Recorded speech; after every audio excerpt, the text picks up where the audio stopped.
If you've ever noticed online ads seem to be reading your mind, you're not alone. How do they know exactly what you want before you even do? Targeted ads are everywhere, from random websites to even your social media feeds. But how do they work, and should you be concerned for your privacy? Well, to understand the process behind this, we need to understand how these ads figured out what your interests are, along with where they are getting this data. Have you ever heard of an IDFA, or better known as an advertising ID? If not, this is one of the main opportunities for advertisers to hit their target. But what is an advertising ID, and how does it seem to know everything about you? What advertising IDs are is a unique profile that allows companies to serve advertisements based on your own personal interests. In fact, your advertising ID is specific to the device you're using and is mainly used on mobile devices, but every device has one. And despite what you may think, advertising IDs are not what you may know as cookies on your browser. Cookies are used to track the online behavior across the websites you visit, and they do not extend outside of it, nor are they specific to a singular device. However, they do serve a similar purpose of collecting data, just not to the extreme as an advertising ID. So how does an advertising ID work, and what information is it collecting to serve you these targeted advertisements? Well, like I said earlier, your IDFA, or advertising ID, is made with the purpose to find out what you do on your device,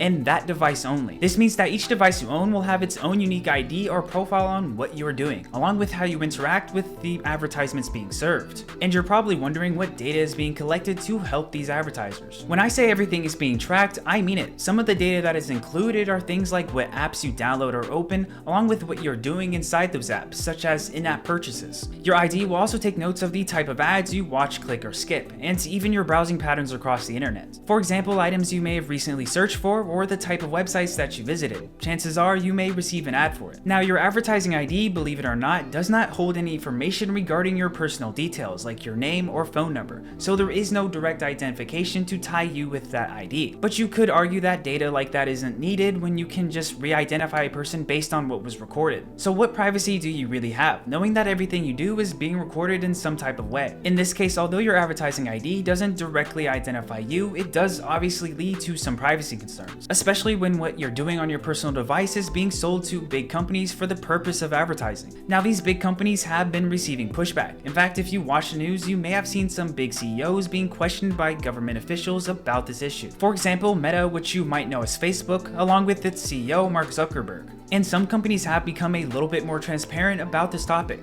For example, Apple would introduce an iOS update that would require apps to ask for permission before having access to this ID. Google would also announce a similar idea for Android devices, as well as plans to narrow down the amount of people who have access to this data. However, these changes are more directed towards third-party advertisers, but it's a step in the right direction, which overall leaves us with a question. Do you have a say in being the target of these targeted ads? Well, this is where things get a little bit complicated. You see, although some of your devices are giving you the option to opt out of this advertising ID, what you are actually opting out of is who can actually access this data. It does not mean that the data is not being collected, it just limits who can see it. Ultimately, when it comes to targeted advertisements, there's been a range in growing privacy concerns, along with efforts from some companies to be more transparent about it. And whether you believe them or not is completely up to you.